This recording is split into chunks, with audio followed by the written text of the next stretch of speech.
Don, this is also a dawn of a new era, right? When it comes to Southeast Asia, in the sense that, I mean, you and I have paid attention to other parts of the world. Of course, we're not pretending to be experts on different regions of the world. But as far as Southeast Asia is concerned, I mean, we are in an age of uncertainty, but as we discussed also in the conference, I mean, I feel this is also an age of possibilities for Southeast Asia to assert itself. We already see that with Indonesia in the G20, how they try to put their agenda, ASEAN agenda for that matter, into the center of global discussions. You have the rise of Vietnam right now as a new, exciting manufacturing powerhouse. Philippines perhaps not paid as much attention to, but still it's the fastest growing economy by some measures in the region. So we're going to look at multiple trillions of dollars of economies. So we're going to be more assertive. As I said, I'm expecting more of, Jai Shankar types of diplomats also emerging. I'm referring, of course, to the Indian diplomat S. Jai Shankar, who's really assertive and kind of positioning himself as one of the leaders of the global South. What is your understanding of this era? I mean, does it excite you as much as it excites maybe the younger scholars like me or ASEAnists like me? Well, I mean, deep down, I return to the ongoing problem of rules that would undergird a peaceful, cooperative, productive world economy, world political economy. That remains sort of my structural concern. And yes, you're right, this is a time of opportunity, but it's also very much a time of concern. Right. AI, artificial intelligence, is a kind of, X factor. Yeah. Because we don't know how that will actually turn out. Right. The impression I get from some is that in Southeast Asia, for example, so far AI is considered something you want to use in order to make money, in order to improve economic growth, right? Rather than something that you also want to regulate so that it doesn't lead to either misinformation or worse, disinformation, right? So a sort of a naivete in a sense of, seeing it in an instrumentalist, through an instrumentalist prism without appreciating the potential consequences of this in a negative way. Yeah, we should try to be realistic. And I think in that context, if I may be a little critical of Silicon Valley, there has been, I'm not saying this is universal here, but it is prominent, what we call techno-optimism. Of course. That somehow there will be technological solutions, for example, to the problem of the climate, renewability of resources and all of that, right? And I'm skeptical. Maybe I'm not enough of a techie to be optimistic.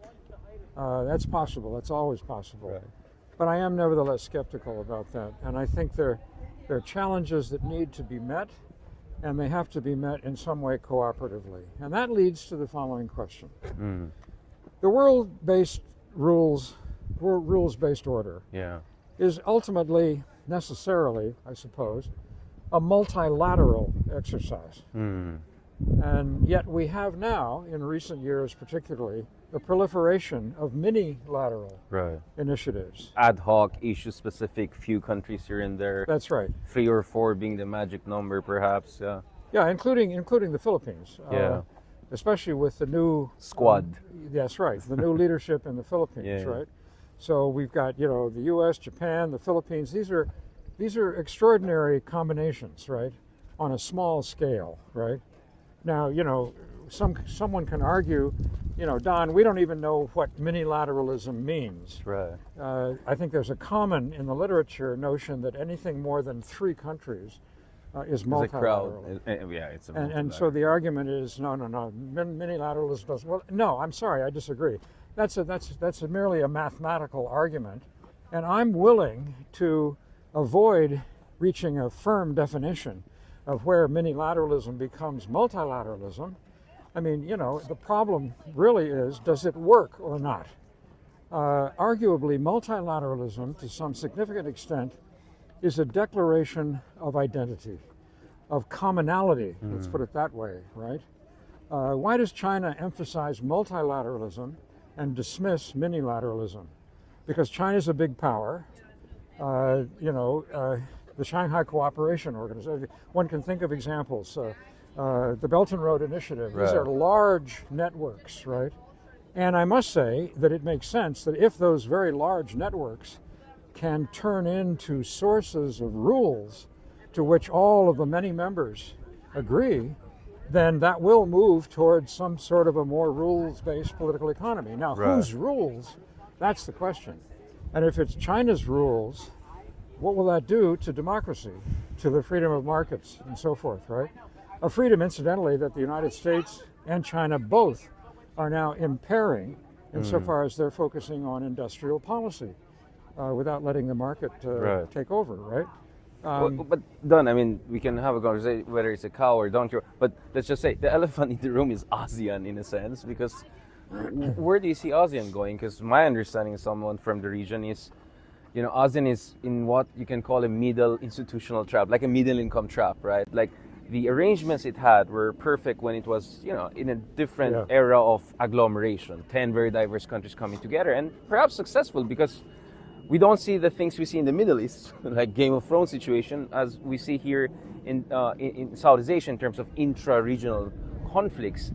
But clearly, what the current modalities of decision-making institutional setup is not fit with the challenge of rise of China and the great power rivalry we're seeing. So, I don't know, ASEAN either should go big or go home. I mean, that's one way of putting it very crudely.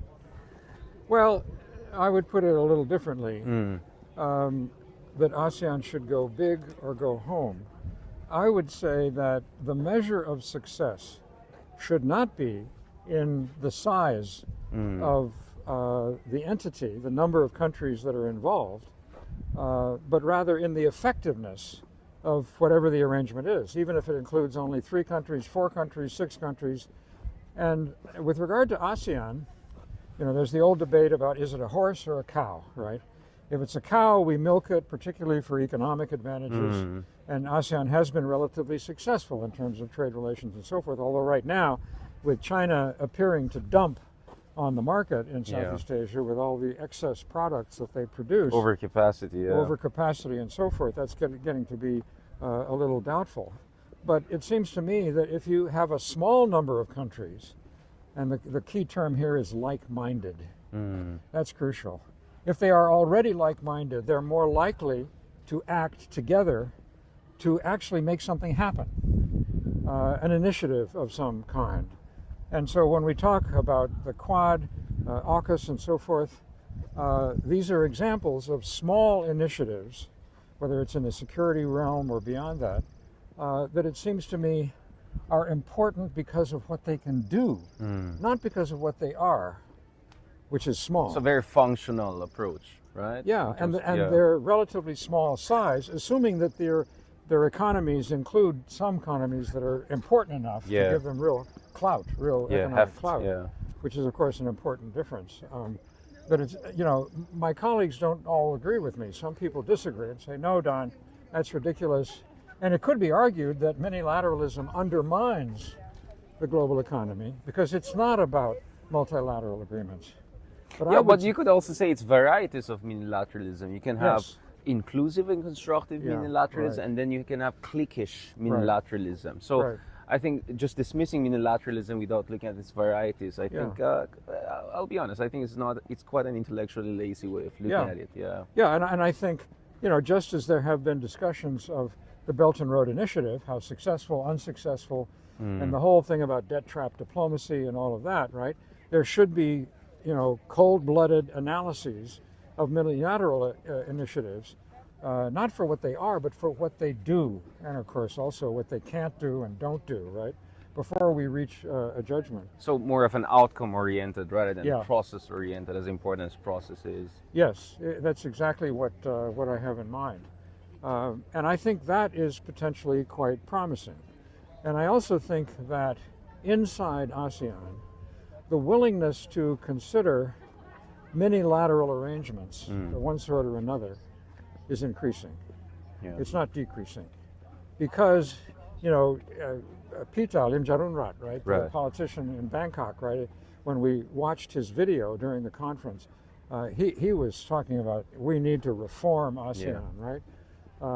And when he said, for example, the haze that is caused by burning, let's say, in Sumatra or in Kalimantan, which then floats over to Malaysia, to Singapore, right, and causes pollution.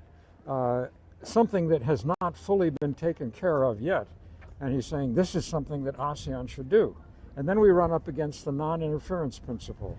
Now, the non-interference principle embedded in ASEAN's declaration from 1967, of course, makes obvious sense and is one reason why ASEAN continues to exist. But on the other hand, we remember Surin Pitsuwan.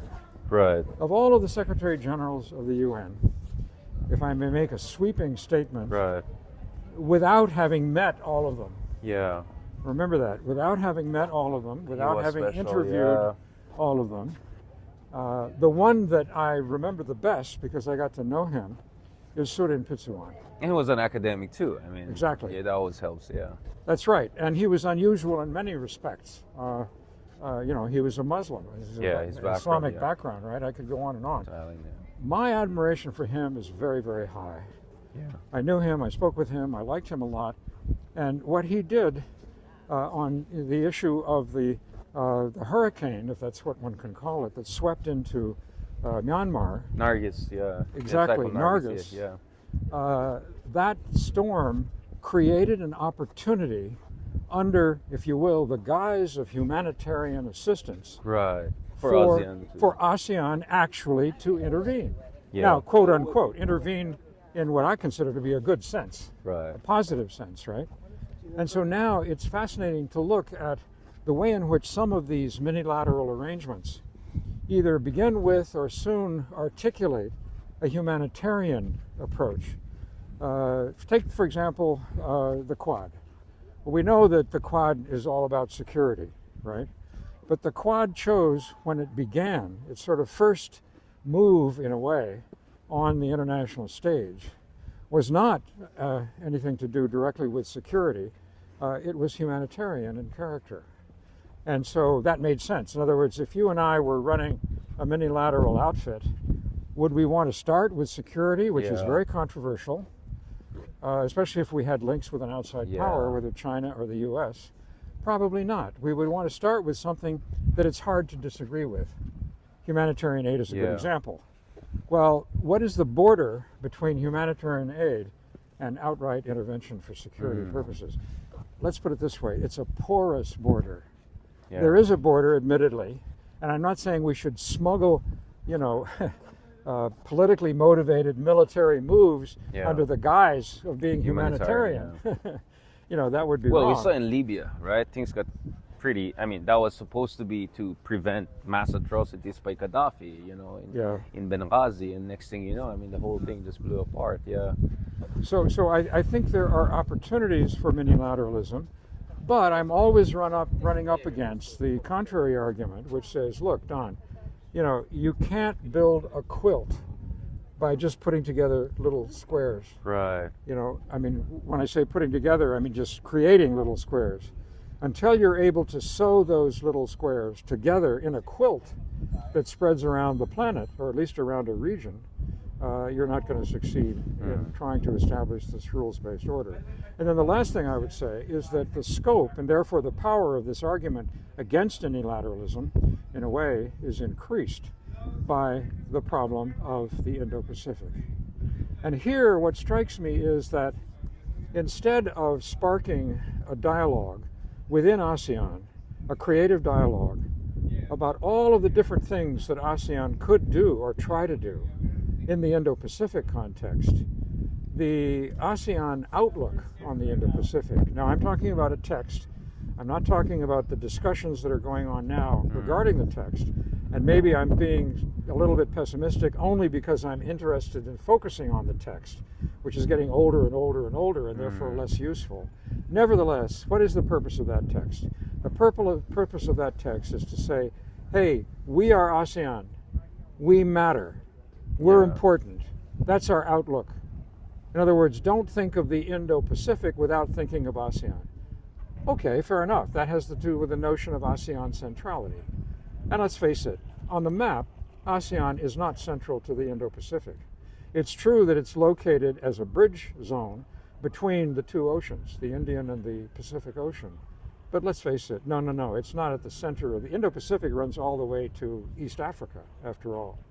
So India is more tender in that sense? Yes, That's right. Which raises a whole nother question of ASEAN's relations with India. And if ASEAN wants to accomplish something, within the Indo-Pacific, will India's involvement be helpful or not? In other words, we need creativity. We need people to think of things that may not be realistic now, but could be important to think about, because the more you think about them, the more realistic they may become, because you're convincing people that maybe this is a good idea after all. I think we need imagination. And we need to work with other middle powers. I always say, if you look at all the ICS surveys, which is always cited, everyone looks at the US-China competition there, whereas actually the thing is Japan and EU keep on topping these surveys as far as preferred partners are concerned, which just tells you that ASEAN wants to break out of this scaffold of competition and want to work with the Indias and the EUs and Japans and hopefully down the road South Koreas and other rising powers of this world. So in a way, it's also an exciting time, right? Yeah, because there's possibilities. It's a very exciting time. There are possibilities. I'm optimistic about those possibilities. But in the meantime, I think we have to be frank about the values as also the risks of minilateralism and not dismiss it. What is China's position? They call these things small circles, and that is a derogatory term. These are little small circles. As far as the Indo-Pacific is concerned, they don't like that at all. They basically said that's a scrap of paper that the wind is or going like to a blow foam away. in the ocean or something. Foam in the ocean. That's a Wang Yi statement. Right, exactly. Now, does that mean that China as a big country is only interested in big solutions? Well, we remember, 2010, Hanoi, the foreign minister, right?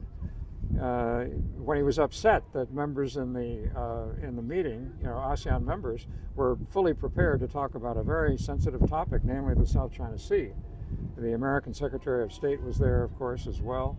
And the statement was very clear and easy to understand.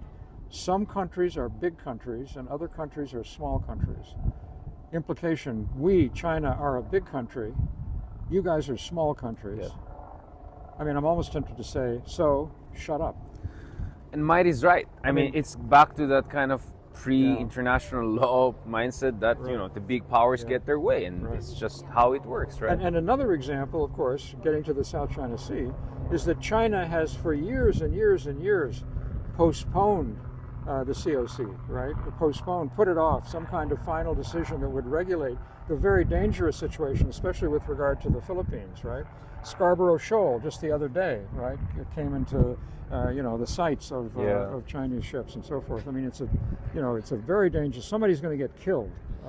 It's a very explosive situation. Right, and China wants to delay, and divide, because when I think of ASEAN, I think of a very simple idea, namely, united we stand, divided we fall. Not only that, divided, we are penetrated and separated by an outside power. Devoured, and it's manipulation. And I think in order for that not to happen, instead of ASEAN simply hoping that China will somehow allow for some sort of an agreement, one option is underway right now, because we're seeing something that I have looked for years, namely the possibility that the claimants, including Indonesia, frankly, which is de facto a claimant, even if they don't claim to be a claimant, right?